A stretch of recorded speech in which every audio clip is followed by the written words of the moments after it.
Hello everyone. YouTube channel पर आप सभी का स्वागत है। मैं आज इस वीडियो में अपना आरपीएससी में एसईएफ का जो इंटरव्यू था उसमें मेरा जो अनुभव रहा है वो आपके साथ साझा करूंगा कि कौन कौन से सवाल उन्होंने मुझसे एसईएफ इंटरव्यू में पूछे और क्या क्या किस तरीके से मैंने जवाब दिए, ताकि आगे आप लोग जो भी आरपीएससी में किसी भी एग्जाम का इंटरव्यू दे रहे हैं, चाहे वो असिस्टेंट प्रोफेसर हो, चाहे आरएस हो, या इसके अलावा जो भी एग्जाम होते हैं, तो उस इंटरव्यू के लिए आपको इससे थोड़ा सा बेनिफिट मिल सके। एसीएफ का जो एग्जाम है ये भर्ती 2018 में निकाली थी और इसके जो इंटरव्यू हुए थे वो 2022 में हुए थे और राजकुमारी गुजर मैम का इसमें मेरा बोर्ड था।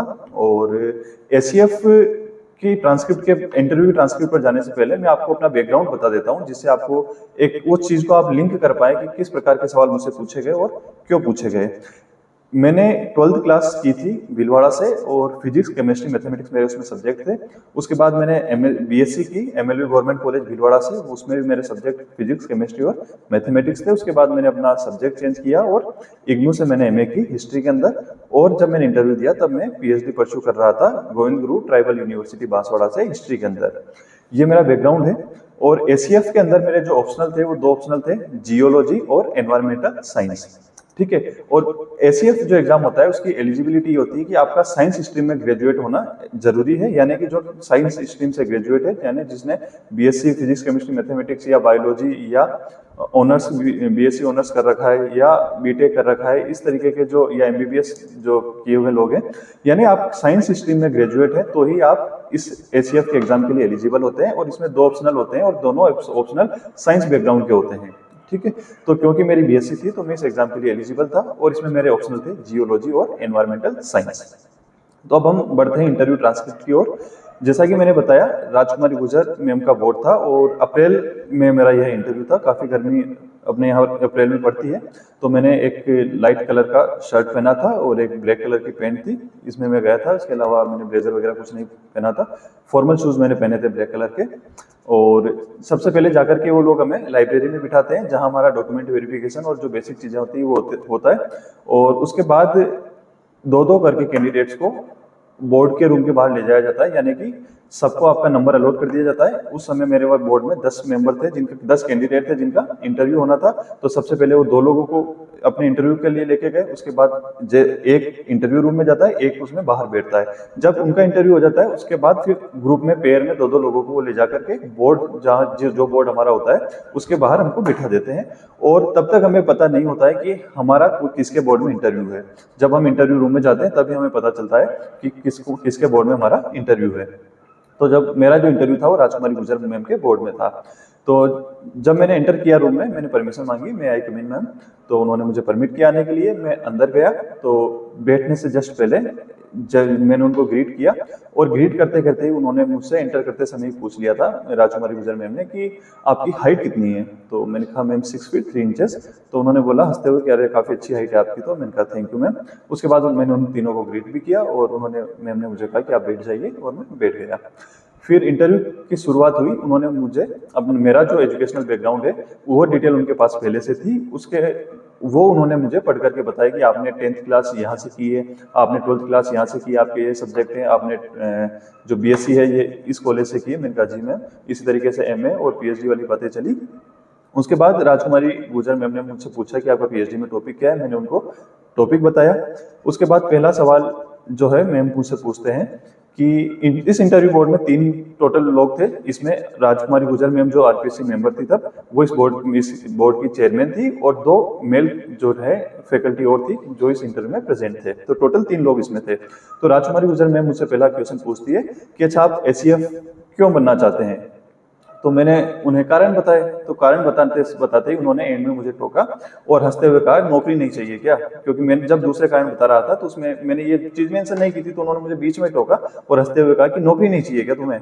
बाकी सब चीजें तुम बता रहे हो वो सब तो ठीक है, लेकिन सबसे मेन तो नौकरी होती है, इसीलिए हम कोई भी एग्जाम देते हैं, चाहे एसीए हो चाहे कोई भी हो। तो मैंने मुस्कुराते हुए कहा कि जी मैम मुझे नौकरी बिल्कुल चाहिए और पहली प्राथमिकता जो भी होती है। तो उसके बाद उन्होंने मुझे पूछा कि अच्छा आप भीलवाड़ा से हैं, तो भीलवाड़ा में अफीम काफ़ी होती है। तो मैंने कहा जी मैम होती है। तो अच्छा कैसे अफीम होती है, क्या कोई भी उसकी खेती कर सकता है, क्या क्या प्रोविजंस है? तो वो मैंने थोड़ा सा एक्सप्लेन किया कि कोई भी खेती नहीं कर सकता, क्या प्रोसेस होता है और किस प्रकार से वो सेल वापस करते हैं। फिर उन्होंने मुझसे पूछा कि जो अफीम है, ओपीएम है, वो क्या काम आती है। तो मैंने उसके 2-3 यूज बताए। तो 2-3 यूज बताते हुए जब मैंने उसमें बोला मेडिसिन का, तो उन्होंने मुझे पूछा कि अच्छा किस टाइप की मेडिसिन में जो है अफीम यूज होती है। तो फिर मैंने वो भी बताया किस टाइप की जो मेडिसिन है जिसमें अफीम का यूज होता है। उसके बाद मैम ने मुझसे पूछा कि भीलवाड़ा में जहाँ से आप है वहाँ कौन कौन से टाइप के ट्रीज हैं, पेड़ हैं, वो पाए जाते हैं। उसका भी मैंने जवाब दे दिया। इसके बाद जो फर्स्ट मेंबर थे उनकी तरफ मैम इशारा करती है, वो मेल मेंबर थे। और आगे उन्होंने मुझसे सवाल पूछे। जो फर्स्ट मेंबर थे उन्होंने मुझसे पहला सवाल पूछा कि फॉरेस्ट डिपार्टमेंट पहले केवल प्लांटेशन पर फोकस करता था, लेकिन अब साथ में लोकल कम्युनिटीज की इनकम पर भी फोकस कर रहा है, ऐसा क्यों? तो इसका मैंने जवाब दिया। तो जो मैंने जवाब दिया उसमें उन्होंने मुझसे कुछ क्रॉस क्वेश्चन पूछे, यानी जो भी हम जवाब देते हैं उसमें प्रोबेबिलिटी ये होती है कि वो हमसे क्रॉस क्वेश्चन करें। इसके अलावा फिर उन्होंने मुझसे पूछा कि अच्छा इसके अलावा और क्या कर रहे हैं। तो मैंने फिर एक्सप्लेन किया कि माइनर जो फॉरेस्ट प्रोड्यूसर्स है वो ट्राइफेड, वंधन एक्सेट्रा, ये सारी चीजें मैंने उनको एक्सप्लेन की। तो फिर उन्होंने मुझे बोला कि यार ये ट्राइफेड वाला तुमने अच्छा बताया, ट्राइफेड काफी फोकस कर रहा है अभी जो फॉरेस्ट ड्वेलर्स हैं उनकी इनकम के ऊपर कि किस प्रकार से उनकी इनकम बढ़ाई जाए। इसके बाद उन्होंने कोई सवाल नहीं पूछा और दूसरे मेंबर की तरफ इशारा किया। उसके बाद जो सेकंड मेंबर है वो भी मेल मेंबर थे, उन्होंने अपने सवाल पूछना प्रारंभ किया। तो उन्होंने पहला सवाल किया कि जो आप अब तो एमए आपने कर ली है और पीएचडी भी आप कर रहे हैं, लेकिन जब आपने बीएससी की तब आपका फेवरेट सब्जेक्ट कौन सा था? तो मैंने कहा सर उस समय मेरा फेवरेट जो सब्जेक्ट है वो केमिस्ट्री था। तो उसमें मुझसे पूछा केमिस्ट्री में कौन सा पार्ट? तो मैंने कहा सर ऑर्गेनिक केमिस्ट्री। तो उन्होंने मुझसे पहला सवाल पूछा कि अच्छा SN1 और SN2 रिएक्शन क्या होती है। उसके बाद वो खुद ही मुझसे हंसते हुए बोलते हैं कि अच्छा याद है या भूल गए सारा, कि काफी सारे मतलब 6 साल हो गए तुम्हें बीएससी किए हुए। तो मैंने कहा सर मुझे रफली याद है, मैं एग्जैक्ट मैकेनिज्म नहीं बता सकता, लेकिन मैंने उनको SN1 और SN2 रिएक्शन क्या होती है वो एक्सप्लेन कर दिया। इसके अलावा उन्होंने फिर मुझसे केमिस्ट्री से कुछ भी नहीं पूछा। इसके अलावा उन्होंने फिर मुझसे नेक्स्ट क्वेश्चन किया कि इकोसिस्टम क्या होता है। तो मैंने बताया इकोसिस्टम क्या होता है। तो उसके बाद उन्होंने अगला सवाल किया कि आपने कब पढ़ा है, क्योंकि बीएससी में तो आपके था नहीं इकोसिस्टम क्या होता है, क्योंकि जो बॉटनी वाले होते हैं वो फिर भी पढ़ लेते हैं, लेकिन आपने कहाँ पढ़ा? मैंने कहा सर एसीएफ की तैयारी के दौरान ही मैंने इसको पढ़ा है। तो फिर उन्होंने मुझे पूछा कि अच्छा ऑप्शनल आपके क्या थे? मैंने कहा सर जियोलॉजी और एनवायरमेंटल साइंस। तो उन्होंने बोला कि पेपर सब्जेक्टिव था या ऑब्जेक्टिव था? मैंने कहा सर 4 पेपर थे, चारों ही, एक जीके का था, एक इंग्लिश का था और 2 ऑप्शनल के पेपर थे, चारों ऑब्जेक्टिव थे। तो उनको थोड़ा सा स्ट्रेंज लगा कि यार सब्जेक्टिव पेपर ऑप्शनल का नहीं था। उसके बाद अगला सवाल मुझसे पूछते हैं कि डेजर्ट नेशनल पार्क कहाँ पर है। तो मैंने बताया डेजर्ट नेशनल पार्क के बारे में, जैसलमेर और बाड़मेर डिस्ट्रिक्ट में स्थित है। उसके बाद उन्होंने मुझसे अगला पूछा कि डेजर्ट नेशनल पार्क है क्या। तो और इसी दौरान मैंने जब आंसर किया तो उन्होंने मुझसे वापस पूछा कि अच्छा ये नेशनल पार्क नहीं है। मैंने कहा नहीं सर ये डेजर्ट नेशनल पार्क है, जो नेशनल पार्क नहीं है। राजस्थान में केवल 3 ही नेशनल पार्क है। तो उन्होंने मुझसे नाम पूछे, तो मैंने वो जो तीनों नेशनल पार्क है उनके नाम बता दिए। फिर उन्होंने पूछा अच्छा इसको नेशनल पार्क नहीं बोलेंगे तो इसको हम क्या बोलेंगे? तो फिर वो भी मैंने उसका आंसर किया। फिर वो मुझे अगला सवाल पूछते हैं अच्छा डेजर्ट नेशनल पार्क एक नेशनल पार्क है तो इसका मतलब है कि यहाँ काफी सारे पेड़ पौधे होते होंगे, हरियाली होती होगी। तो मैंने उसको जवाब दिया कि नहीं सर ये वहाँ ज्यादा पेड़ पौधे नहीं पाए जाते हैं, और क्योंकि ये डेजर्ट वाला रेगिस्तानी इलाका है तो जो पेड़ पौधों की संख्या है वो काफी कम है। गिने चुने जो स्पीसीज है पेड़ों की वही या झाड़ियों की वो वहां पे पाई जाती है। उसके बाद उन्होंने मुझसे अगला सवाल पूछा कि अच्छा आप बता रहे हो कि ये डेजर्ट था, तो क्या प्रारंभ से ही ये डेजर्ट था? तो फिर मैंने उसको एक्सप्लेन किया कि नहीं पहले यहाँ पर जो अवशेष हमें मिले हैं वो बताते हैं कि जो परमियन कार्बोनिफेरस एज था उस समय यहाँ पर समुद्र का विस्तार था, उसके हमें एविडेंस भी मिले हैं, फॉसिल्स भी मिले हैं। तो फिर ये सारी चीजें मैंने उनको एक्सप्लेन की। फिर उन्होंने मुझसे पूछा कि अच्छा फिर यहाँ डेजर्ट कंडीशंस कैसे बनी। तो उसमें फिर मैंने एक्सप्लेन जो हम बेसिक चीजें पढ़ते हैं वो मैंने एक्सप्लेन किया कि किस प्रकार से यहाँ जो डेजर्ट कंडीशन है वो पैदा हुई। इसके बाद जब मैंने कुछ वृक्ष और झाड़ियों के बारे में बताया था जो डेजर्ट नेशनल पार्क में पाई जाती है, तो उन्होंने बोला था खेजड़ी बोलते ही कि खेजड़ी तो कहीं भी मिल जाएगी राजस्थान में, उसके अलावा और कुछ बताओ। तो उसमें मैंने 2-3 चीजें बताई थी। फिर अगला उन्होंने पूछा कि क्या क्या और मिलता है, तो मैंने उसमें एक जवाब दिया था कि सर फॉसिल्स भी हमें मिले हैं। तो उन्होंने मुझे पूछा कि फॉसिल्स क्या होते हैं, तो मैंने वो एक्सप्लेन किया कि फॉसिल क्या होते हैं, फिर उसमें सेडिमेंट्री जो रॉक्स है उसमें वो पाए जाते हैं, फिर इंपॉर्टेंस क्या है फॉसिल्स की, वो सारी मैंने बताया। फिर उन्होंने मुझे अगला पूछा कि आपने जो बताया उससे फॉसिल्स तो केवल लकड़ी के मिले हैं, तो कैसे हमें पता चला कि पहले वहां पर पानी था? तो फिर मैंने बताया कि जो कुछ मरीन फॉसिल्स भी मिले हैं वो उस टाइम पे जो मेरे को याद है एग्जाम्पल मैंने बताया कि कहाँ कहाँ से मरीन फॉसिल जो है मछली वगैरह के हमें उस समय मिले हैं। तो ये मैंने बताया। फिर उन्होंने मुझसे पूछा अच्छा ओवरऑल क्या था, लकड़ियों के यानी वुड्स के जो फॉसिल है वो ज्यादा मिले हैं या एनिमल्स के जो फॉसिल है वो हमें ज्यादा मिले? तो उसका मैंने जवाब दिया।